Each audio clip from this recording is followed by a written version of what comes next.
Amravati anti corruption bureau द्वारा जिले भर में बीते दिनों लगातार भ्रष्टाचारियों के खिलाफ कार्रवाई की गई। इन कार्रवाइयों में वरुड़, धारनी, धामनगांव में भी कई कर्मचारियों पर रिश्वतखोरी के चलते एंटी करप्शन ब्यूरो ने इन भ्रष्टाचारियों को रंगे हाथ रिश्वत लेते गिरफ्तार किया था। लेकिन 10 सितंबर की सुबह 11:30 बजे के आसपास एंटी करप्शन ब्यूरो ने एक बड़ी कार्रवाई को अंजाम दिया और इस कार्रवाई में डीएफओ राजेंद्र गणेशराव बोंडे को 2.5 लाख रुपए रंगे हाथ रिश्वत लेते अधिकारियों ने गिरफ्तार किया। इस संबंध में जानकारी इस प्रकार से मिली है कि आरोपी बोंडे ने अपने जूनियर अधिकारी से वरुड़ के सामाजिक वनीकरण में अतिरिक्त पदभार लेने के लिए 5 लाख रुपए की रिश्वत मांगी थी, जिसके अनुसार ये मामला तय हुआ था। 2 चरणों में ये राशि आरोपी को देनी थी। इसकी शिकायत फिरियादी ने एंटी करप्शन ब्यूरो अमरावती के कार्यालय में दी थी, जिसके आधार पर 10 सितंबर को एंटी करप्शन ब्यूरो अमरावती द्वारा आरोपी के घर पर जाल बिछाया गया और आरोपी को 2.5 लाख रुपए की रिश्वत लेते रंगे हाथों एंटी करप्शन ब्यूरो ने गिरफ्तार किया है। आपको बता दें कि ये पहली ऐसी घटना होगी कि किसी अधिकारी ने दूसरे अधिकारी के खिलाफ ही शिकायत की। इस संबंध में जानकारी इस प्रकार से भी मिली है कि आरोपी राजेंद्र बोंडे रिश्वतखोरी में बहुत ज्यादा आगे निकल चुका था और वह आए दिन फिरियादी को पैसे के लिए तंग कर रहा था, जिसके चलते फिरियादी ने इसकी शिकायत एंटी करप्शन ब्यूरो से की। एंटी करप्शन ब्यूरो ने आरोपी राजेंद्र बोंडे को तुरंत हिरासत में लेकर अमरावती के मुख्य कार्यालय में लाया और अमरावती सहित आरोपी के ग्रामीण क्षेत्र के घर एवं शहर के कार्यालय में भी 3 दलों को कार्रवाई के लिए भेजा गया, जिसके चलते जांच अभियान चल रहा था। एंटी करप्शन ब्यूरो अमरावती द्वारा ऐसी जानकारी भी प्राप्त हुई है कि आरोपी राजेंद्र बोंडे ने जब से शासकीय नौकरी में काम करना शुरू किया था, तब से लेकर अब तक उनका समस्त बही खाता खंगालने की अनुमति वरिष्ठ अधिकारियों से मांगी गई है, जिसके चलते अब तक उनकी चल अचल संपत्ति की ओपन जांच की जाएगी। इस कार्रवाई के चलते संपूर्ण शासकीय विभागों में हड़कंप सा मचा हुआ है कि एक क्लास 1 अधिकारी को शहर में ही आखिर 2.5 लाख रुपए की रिश्वतखोरी के जुर्म में एंटी करप्शन ब्यूरो ने गिरफ्तार किया है। 10 सितंबर की ये कार्रवाई एंटी करप्शन ब्यूरो के पुलिस अधीक्षक श्रीकांत धिवरे, अपर पुलिस अधीक्षक पंजाबराव डोंगरदीवे के मार्गदर्शन में एंटी करप्शन ब्यूरो के पुलिस उप अधीक्षक गजानन पडघन के नेतृत्व में police head constable Chandrashekhar Dahikar, Sunil Warade, Abhay Wagh, चालक चंद्रकांत जनबंधु ने मिलकर की है। और इस कार्रवाई के संबंध में एंटी करप्शन ब्यूरो के पुलिस उप अधीक्षक गजानन पडघन से जानते हैं जानकारी। सर, आज की जो कार्रवाई की गई वो कार्रवाई के अंदर में आरोपी से कितनी रकम वसूलते वक्त समय कर रहे थे आपने और आरोपी को गिरफ्तार कहां से किया गया, उसके संदर्भ में जानकारी दीजिए। आज के केस के अंदर जो कंप्लेनेंट है वो आरएफओ है और मोर्चे में काम करते हैं। उनको वरुड़ का एडिशनल चार्ज देने के लिए दिया था और उसका काउंटर मुबदला 5 लाख रुपए की रिश्वत की डिमांड उनके सीनियर ऑफिसर राजेंद्र बोंडे जो कि डीएफओ है उन्होंने किए थे। 16 तारीख को एक कंप्लेंट आई थी। 16 तारीख को हमने वेरिफिकेशन किया, उसमें पाया गया कि ये रकम उन्होंने डिमांड की है और 2 टप्पों में दो भागों में इसको वसूल करने के लिए उन्होंने उनकी कंसेंट मान्यता दी थी। उसके बाद में आज जो कंप्लेनेंट है तो कंप्लेनेंट आज 2.5 लाख रुपए उनको रिश्वत उनके पास लेके गए, तो उन्होंने उसको वो काम के लिए जो है वरुड़ का एक्स्ट्रा चार्ज उसके मुकदमे में 2.5 लाख रुपए उन्होंने रिश्वत उन्होंने कबूली और ले लिए और उनको लेते हुए रंगे हाथ हमने। कहाँ पर हुई सर ये कार्रवाई? ये कार्रवाई राजेंद्र बोंडे जो है इनके विनस पार्क का जो घर है वो घर के अंदर उन्होंने पैसे लिए, तो वहाँ पर ही कार्रवाई। कितने बजे के आसपास की कार्रवाई? ये 11:30 बजे के आसपास। 11:30 बजे। आगे इसमें जांच में और क्या आपने डिमांड की है उस आरोपी के संदर्भ में? तो आरोपी को हमने ताबे में लिया है अभी और उनके जो हाउस सर्च, ऑफिस सर्च और उनका लोकल गांव की तरफ जो हाउस है उसका सर्च, ये सब कार्रवाई अभी चालू है। अलग अलग टीम उसके लिए डिप्यूट की है और इसके बाद में इनकी हम अभी तक सर्विस के अंदर क्या भ्रष्टाचार किया है, कैसे किया है और ये सब चीजें रिकॉर्ड पर लाने के लिए और कार्रवाई करने के लिए माननीय पुलिस अधीक्षक हमारे एसपी ढिवरे साहब, एडिशनल एसपी डोंगरदेव साहब, इनके मार्गदर्शन के अंदर हम ओपन इंक्वायरी भी सजेस्ट किए हैं अब ओपन इंक्वायरी भी इनकी चालू हो जाएंगी और उसमें सब उन्होंने अभी तक क्या क्या किया है ये सब सामने आएगा। सर, आरोपी से अभी आप पूछताछ के लिए क्या इसको कोर्ट के समक्ष पेश करेंगे और कि अभी आपके पास रखेंगे? जैसा आरोपी को हम अभी 24 आवर्स के अंदर इनको कोर्ट के सामने पेश करना है। उसके बाद में फिर कोर्ट उनके मतलब कोर्ट के एनसीआर में जाएंगे वो।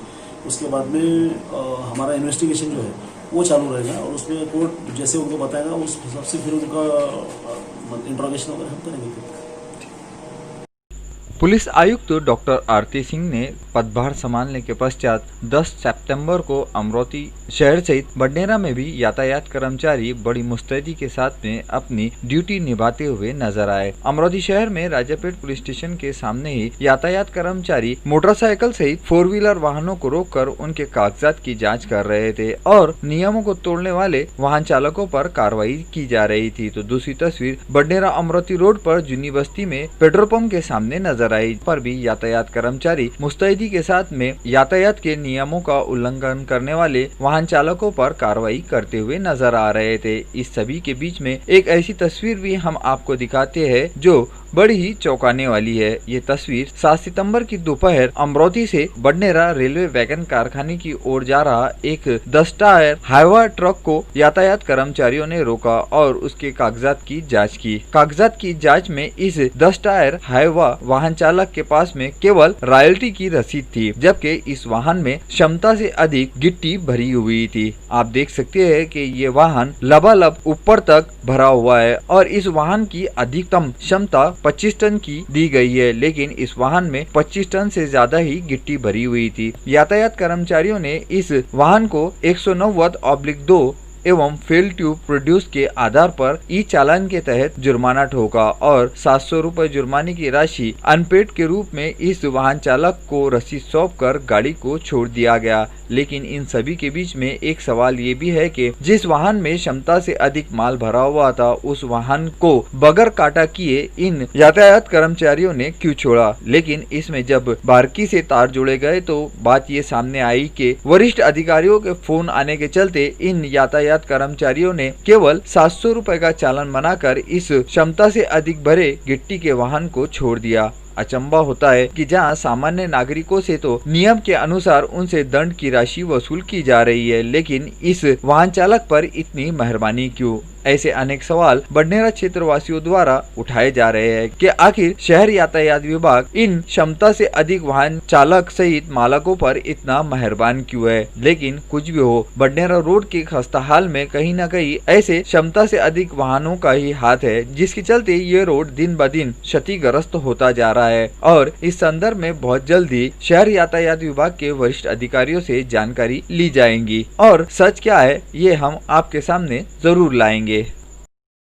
राजवीर जनित संगठन के बैनर तले राजवीर जनित संगठन के पदाधिकारी एवं कार्यकर्ताओं ने जिलाधीश के माध्यम से मुस्लिम आरक्षण के संदर्भ में एक निवेदन राज्य के मुख्यमंत्री के नाम से दिया और इस निवेदन के माध्यम से ये बात कही गई कि मुस्लिम समाज को भी आरक्षण मिलना चाहिए। ये आंदोलन पूरे महाराष्ट्र राज्य स्तर पर किया गया था। राजवीर जनित संगठन एवं मुस्लिम आरक्षण निर्णायक आंदोलन समिति की ओर से ये निवेदन जिलाधीश के माध्यम से महाराष्ट्र राज्य के मुख्यमंत्री को दिया गया और इस निवेदन में मुस्लिम समुदाय को 10% आरक्षण दिए जाने की बात कही गई। समय की भी यही मांग है कि मुस्लिम समाज को भी आरक्षण मिलना चाहिए और इसी आरक्षण की आवाज को बुलंद करते हुए राजवीर जनित संगठन की ओर से जिलाधीश के कार्यालय पर पहुंचकर ये निवेदन दिया गया। निवेदन देते समय राजवीर जनित संगठन के संस्थापक अध्यक्ष रहमत खान पत्रकार, मुस्लिम आरक्षण निर्णायक आंदोलन समिति के सदस्य एवं राजवीर जनित संगठन के समस्त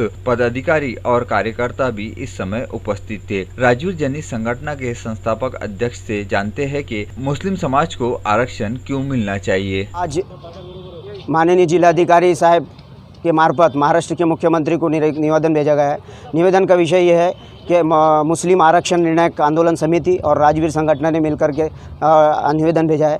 बताने का मतलब ये है कि सच्चर कमेटी, टी रंगनाशन मिश्र कमेटी और मोहम्मदुर रहमान इनकी कमेटी ने जो सिफारिश की थी, सेंट्रल गवर्नमेंट ने लोकसभा में पारित हुआ था मामला, राज्यसभा में पारित हुआ था, वो मामले को आज इन्होंने लागू करना चाहिए। हमें मुस्लिम आरक्षण चाहिए। मुस्लिम आरक्षण होना, हमारे बच्चों को आरक्षण दिया जाएगा अगर आने वाली पीढ़ी को आरक्षण दिया जाएगा तो सरकारी नौकरियों में रहेंगे, सरकार बड़े बड़े उद्योगों में रहेंगे, बिजनेस में रहेंगे, डॉक्टर बनेंगे, इंजीनियर बनेंगे। आज हमें काफ़ी धराव पर छोड़ दिया गया है। हम परेशान हैं। राजनीतिक लोग राजनीतिक माहौल का हमारा फ़ायदा उठा रही है, वोट बैंक की तरह इस्तेमाल किया जा रहा है। अगर ऐसा नहीं होता, हमने महाराष्ट्र के मुख्यमंत्री को आज ही निवेदन दिया है, अगर ऐसा नहीं होता है भविष्य के अंदर में तो पूरे महाराष्ट्र, पूरे विदर्भ में आंदोलन होगा मुस्लिम आरक्षण निर्णायक आंदोलन समिति के बैनर तले, और मुख्यमंत्री के आवास को घेरा जाएगा, सेंट्रल गवर्नमेंट प्रधानमंत्री के आवास को घेरा जाएगा, राज्यसभा घेरा जाएगी, विधानसभा घेरा जाएगी।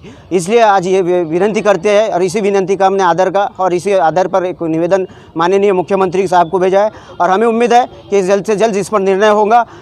मुस्लिम आरक्षण निर्णायक आंदोलन समिति अभी इस पर बहुत अच्छी तरह काम कर रही है। टोटली पूना, बॉम्बे, नागपुर, इस पूरे विदर्भ के अंदर में काम चल रहा है। आज का दिन ये था कि महत्वपूर्ण जिला स्तर पर ये कार्यक्रम पूरे महाराष्ट्र में तहसील स्तर पर जिलाधिकारी कार्यालय पर एक आज के दिन ही मुस्लिम आरक्षण निर्णायक आंदोलन का बड़ा आंदोलन हुआ है। जगह जगह आंदोलन दिए हैं, जगह जगह निवेदन दिए जा रहे हैं और इसी में हम भी इसमें खुद हमारा पूरा समर्थन है राजवीर संगठन का।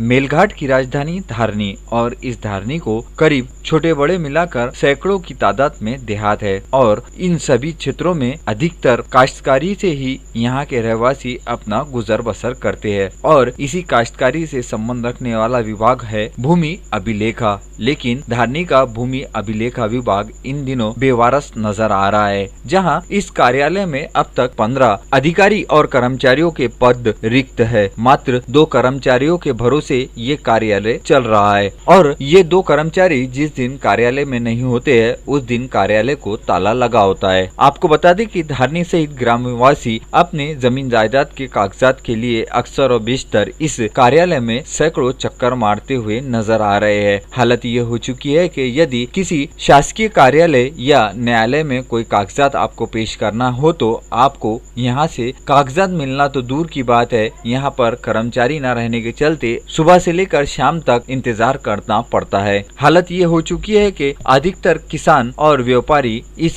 कार्यालय से परेशान हो चुके हैं और किसानों की परेशानी दिन ब दिन बढ़ती ही जा रही है, जबकि इस ओर शासन का ना के बराबर ध्यान है। यदि शासन का ध्यान हुआ होता तो अब तक भूमि अभिलेखा विभाग के 15 रिक्त पदों पर कर्मचारियों की नियुक्ति हो चुकी होती। स्थानीय विभाग के भूमि अभिलेख उप अधीक्षक ज्यादा से ज्यादातर अचलपुर में बैठकर ही धारनी विभाग का कामकाज संभालते हैं। ऐसा आरोप भी मेलघाट वासियों द्वारा लगाया जा रहा है। और तो और जब ये 2 कर्मचारी कार्यालय में होते हैं तो उस दिन कार्यालय के बाहर लंबी कतार नागरिकों की एवं किसानों की नजर आती है, जो अपने कागजात पाने के लिए इस कार्यालय में आते जाते रहते हैं। 15 से अधिक कर्मचारियों वाले इस कार्यालय में मात्र 2 कर्मचारियों के भरोसे ये कार्यालय चल रहा है। यदि इस कार्यालय को बेवारस कहा जाए तो कोई गलत नहीं है, क्योंकि इतने बड़े संभाग में मात्र 2 कर्मचारियों के भरोसे कभी कार्यालय चल सकता है, ये भी एक सोचने जैसी बात है। मेलघाट वासियों की मांग है कि शासन ने जल्द से जल्द भूमि अभिलेखा विभाग में रिक्त पदों पर कर्मचारियों की नियुक्ति करना चाहिए, जिसके चलते धारनी सहित धारनी संभाग से जुड़े देहात वासियों को यहाँ पर उन्हें कागजात के संबंध में उनका जल्द से जल्द कामों का निपटारा हो सके। आए दिन किसानों को दस्तावेजों की आवश्यकता पड़ती है, लेकिन कर्मचारियों की कमी के अभाव में यहाँ पर किसानों के काम ही नहीं होते हैं, जिसके चलते किसानों में खासी नाराजगी देखी जा रही है। मेलघाट की राजधानी समझे जाने वाली धारनी के भूमि अभिलेखा विभाग की इतनी दयनीय अवस्था को देखकर शायद शहरवासी भी सोच रहे होंगे कि हम तो यहाँ पर सुख में है, लेकिन उन किसानों का क्या जिन्हें धारनी से 50 से 100 किलोमीटर दूरी से इस कार्यालय में आना पड़ता है और जब उनका काम नहीं होता है तो उनके दिल पर क्या बीतती होंगी ये तो वही जानते हैं। और इन किसानों के साथ या शहरवासियों के साथ ये समस्या एक नहीं हर रोज जस के तस बनी है। इसके चलते समस्त धारनी सहित संभाग वासियों की मांग है कि प्रशासन ने इस ओर ध्यान देकर तुरंत ही रिक्त पड़े पदों पर कर्मचारियों की नियुक्ति करना चाहिए। अब धारनी सहित संभाग के सभी किसान एवं व्यापारियों की नजरें इस बात पर टिकी है कि शासन उनकी बात कितनी गंभीरता पूर्वक लेकर धारनी संभाग के समस्याओं का समाधान करके धारनी संभाग वासियों को न्याय देते हैं। धारनी से सुलेमान मेमन की यह रिपोर्ट। 10 सितंबर की दोपहर अमरावती उप अधीक्षक भूमि अभिलेखा कार्यालय में सन्नाटा छाया हुआ था, वरना इस कार्यालय में अक्सर और बेशतर सैकड़ों नागरिक अपनी चप्पलें घसाते हुए नजर आते हैं। किसी भी काम के लिए इस कार्यालय में कम से कम आपको 10 से 15 चक्कर मारना पड़ता है, तब कहीं जाकर भूमि अभिलेखा से संबंधित आपका कोई काम होता है। इस संबंध में जानकारी इस प्रकार से मिली है कि उप भूमि अभिलेखा उप अधीक्षक अनिल फुलझले ने अभी ही इस कार्यालय में पदभार संभाला है और अनिल फुलझले एवं कार्यालय के कर्मचारियों के बीच किसी बात को लेकर अनबन हुई थी और इस अनबन के चलते ये कार्यालय के कर्मचारी कार्यालय से बाहर चले गए थे। इसी बीच अनिल फुलझले से जानते हैं कि आखिर कार्यालय में क्या हुआ। माझं नाव अनिल प्रतिकाम फुलझले, मी उपअधीक्षक भूमी अभिलेख अमरावती या कार्यालयामध्ये कार्यालय प्रमुख म्हणून कार्यरत आहे। कर्मचारी कार्यालयीन कामासाठी मी कोणाला काही बोललो, लोकांचे काम पेंडिंग आहे त्याविषयी बोललो तरी कर्मचारी स्ट्राईकवर गेले। कारण म्हणजे आपण कार्यालयीन काम असेल आणि लोकांचे काम पेंडिंग असेल करण्यासाठी आपण कोणाला बोलणारच आहोत, बोलणार नाही का आपण, बोलल्याशिवाय काम होणारच नाही। आणि शेवटी सर्वसामान्य शेतकरी गोरगरीब लोकांची कामं आहेत, ती कामं झालीच पाहिजे। ती कामं वेळेवर होणार नाही, सर्व लोक ओरडतात भूमी अभिलेखमध्ये हे पेंडिंग आहे, ते पेंडिंग आहे, 10 वेळा चक्रा मारावं लागतात, वारंवार यावं लागतं, 2-3 वर्षांपासून कामं पेंडिंग आहेत, त्याविषयी मी बोलणार नाही का? शेवटी मी पण शेतकऱ्याला मुलगा आहे, मी पण सामान्य कुटुंबातून आलेलो आहे, माझं कामच आहे। आम्हाला आता ते रिपोर्ट द्यायला गेले ते त्यांचं काम करतील, माझं काम मी करेन। मी शेवटी शासनाचा नोकर आणि लोकांचा नोकर आहे म्हणून मला जनतेची कामं करायच लागेल। त्यासाठी मला जर कोणी म्हणाले की मी रिपोर्ट देतो, तुम्हाला कारवाई काय करतो, मी त्याला काय करतो, त्यांचं काम ते करतील, माझं काम मी करेन। जैसा कि आपने भूमि अभिलेखा उप अधीक्षक अनिल फुलझले से सुना कि कार्यालय के विभिन्न कामों को लेकर उप अधीक्षक हमेशा ही कार्यालय के कर्मचारियों को टोक रहे थे और इसी टोकाटाकी का कर्मचारियों को शायद बुरा लगा हो, लेकिन आज के इस दौर में एक कर्तव्यदक्ष ईमानदार अधिकारी ही होता है जो कार्यालय के कर्मचारियों को छोटी छोटी बातों पर भी गहनता पूर्वक काम करने के लिए आदेश देता है, क्योंकि उस अधिकारी को इस कुर्सी पे इसीलिए बिठाया जाता है कि वो कार्यालय में आने वाले सामान्य नागरिकों के काम को तुरंत करवा कर दे। लेकिन आज के इस दौर में जहां भ्रष्टाचार ने हर कार्यालय में अपनी जड़ें जमाए रखा है, उसके चलते कर्तव्य दक्ष एवं ईमानदार अधिकारियों को हर बार मुंह की ही खानी पड़ती है। आखिर ऐसा क्यों? ऐसे सवाल भी अमरावती क्षेत्र वासियों द्वारा उठाए जा रहे हैं। अमरावती के अधिकतर कार्यालयों में आप जब भी किसी काम के लिए जाएंगे तो आपको उस कार्यालय में अनेकों बार चक्कर लगाना पड़ता है। उसकी वजह ये होती है कि अब ईमानदार कर्तव्यदक्ष अधिकारी ही कहाँ बचे हैं जो नागरिकों के शुभ चिंतक बनकर काम करते होंगे। अब तो प्रत्येक कार्यालयों में आने वाले नागरिकों के मुंह से यही बात सुनने को मिलती है कि पैसे के दम पर ही कोई भी काम होता है। आखिर ये भ्रष्टाचार भारत को ले डूबेगा क्या? ऐसे भी सवाल नागरिकों द्वारा उठाए जा रहे हैं। अब देखना यह है कि इस संदर्भ में भूमि अभिलेखा कार्यालय के कर्मचारी क्या कदम उठाते हैं। ये जानने के लिए कार्यालय के कर्मचारियों से हमने संपर्क करना चाहा, लेकिन वो किसी काम के चलते शायद बाहर गए हुए थे, उनसे संपर्क नहीं हो पाया है। इस खबर के संदर्भ में जहाँ हमने कार्यालय के उप अधीक्षक अनिल फुलझले से उनकी प्रतिक्रिया आप तक पहुँचाई है, तो वहीं अब कार्यालय के कर्मचारियों से भी उनकी प्रतिक्रिया हम आप तक जरूर पहुंचाएंगे। कक्षा 12वीं के 2019-20 के सत्र में 100% परिणाम घोषित होने के बाद में विद्यार्थी प्रत्येक विद्यालयों में प्रवेश हेतु चक्कर काट रहे हैं और इसी बात का संज्ञान लेते हुए अमरावती जिला युवा कांग्रेस के जिला उपाध्यक्ष सागर कलानी ने कार्यकर्ताओं के साथ में संत गाड़गे बाबा अमरावती विद्यापीठ में जाकर कुलगुरु को एक निवेदन दिया और इस निवेदन के माध्यम से वंचित छात्रों को प्रवेश देकर उनका शैक्षणिक सत्र बर्बाद न हो इस बाबत अवगत भी कराया। लेकिन बीते 5 सितंबर को भी सागर कला ने इसी प्रकार से संत गाड़गे बाबा अमरावती विद्यापीठ में गए थे और अमरावती विद्यापीठ के एक कार्यालय में जो तस्वीर उन्होंने देखी वो बड़ी ही चौंकाने वाली थी। कार्यालय में कुछ कर्मचारी या तो मोबाइल में अपना समय बिताते हुए नजर आए, तो वहीं दूसरा कर्मचारी कंप्यूटर के ऊपर में मनोरंजन करता हुआ पाया गया। शासन की ओर से इन कर्मचारियों को लाखों रुपए का मानधन दिया जा रहा है। बावजूद इनके ये उस मानधन के एवज में काम न करते हुए केवल समय की बर्बादी करते हुए विद्यापीठ परिसर में नजर आए। जबकि देश पर कोरोना का संकट मंडरा रहा है और ऐसे समय में देश के उज्जवल भविष्य के लिए विद्यार्थी प्रवेश हेतु विद्यापीठ में चक्कर मार रहे हैं, तो क्यों न इन कर्मचारियों की भी कुछ जवाबदारी है कि इन विद्यार्थियों के प्रति कुछ न कुछ सजग होकर वो अपने तौर पर भी काम करे। इन सभी बातों को संज्ञान में लेकर आखिर अमरावती जिला उपाध्यक्ष सागर कलाने ने संत गाडगे बाबा विद्यापीठ के कुलगुरु को 2 निवेदन दिए और पहले निवेदन में छात्रों के प्रवेश हेतु बात कही गई, तो वहीं दूसरे निवेदन के माध्यम से इन कामचोर कर्मचारियों को निलंबन करने की भी मांग की गई। और इस संदर्भ में सागर कलाने क्या कहते हैं, आइए जानते हैं। आज आम्ही युवक काँग्रेस व NSUI विद्यार्थी काँग्रेसच्या माध्यमातून आज संत गाडगेबाबा विद्यापीठामध्ये निवेदन देण्याकरिता आलो होतो। निवेदनाचं स्वरूप गेल्या बऱ्याच दिवसापासून विद्यार्थी हे ॲडमिशनसाठी झटत आहेत, पण वास्तविक पाहता यावेळेस विद्यार्थ्यांचा 12वीचा निकाल हा 100% लागला आहे आणि मागील काळात हे 75 ते 70, 80% लागत होता। आता याच्यामध्ये विद्यार्थ्याची भर पडली आहे, परंतु ज्यावेळेस विद्यार्थी कॉलेजमध्ये चालले तर त्यांना ॲडमिशन मिळत नाही आहे। कॉलेजवाले हे म्हणत आहेत की त्यांच्याकडे पुरेशी जागा नाही आहे, आमच्याकडे जागा संपली आहे। हे विद्यार्थ्यांना अत्यंत त्रास होऊन राहिला, त्यांचे पालकसुद्धा परेशान झाले। पण आता जागा नाही आहे, पण त्याच्या दुसरी बाजूला ते म्हणतात की आमच्याकडे मॅनेजमेंटची जागा आहे। मग मॅनेजमेंटची जागा आहे तर त्याच्यामध्ये ते म्हणतात की पैसे भरा, पण विद्यार्थ्यांच्या पालकांकडे पैसे आहे नाही। ते आज या कोरोना परिस्थितीमुळे संपूर्ण 6 महिन्यापासून कोणाकडे पैसे नाही। याच्यामध्ये शेतकरी, शेतमजूर, मागासवर्गीय हे असे विद्यार्थी आहेत। अशा विद्यार्थ्यांना हे एकदम त्रास देत आहेत। तर या अनुषंगाने आम्ही इथे निवेदन देण्याकरिता आलो होतो। परंतु यामध्ये आणखीन एक बाब अशी लक्षात आली की इथले विद्यापीठातले काही कर्मचारी हे निष्क्रिय आहे, हे एकदम वात्रट पद्धतीचे वागणूक विद्यार्थ्यांना देतात। आम्ही ज्यावेळेस मागे निवेदन देण्याकरिता आलो होतो 5 तारखेला, तर 2-3 कर्मचारी असे होते की ते आपल्या मोबाईलमध्ये, कम्प्युटरमध्ये मग्न होते। अश्लील पद्धतीचे व्हिडिओ ते पाहतात, टीव्हीवर, कम्प्युटरवरती पिक्चर ते पाहतात आणि त्यांना आम्ही रंगे हात पकडले असतात तर ते म्हणतात की बा आमच्याकडे काम नाही आहे, आम्ही टाईमपास करत होतो। मग टाईमपास करत आहे तर मग हा पद्धत आहे का? तुम्ही विद्यार्थ्यांच्या जीवाशी खेळताय का? मग अशा पद्धतीचं आम्ही निवेदन मान्य कुलगुरू साहेबांना आम्ही दिलं।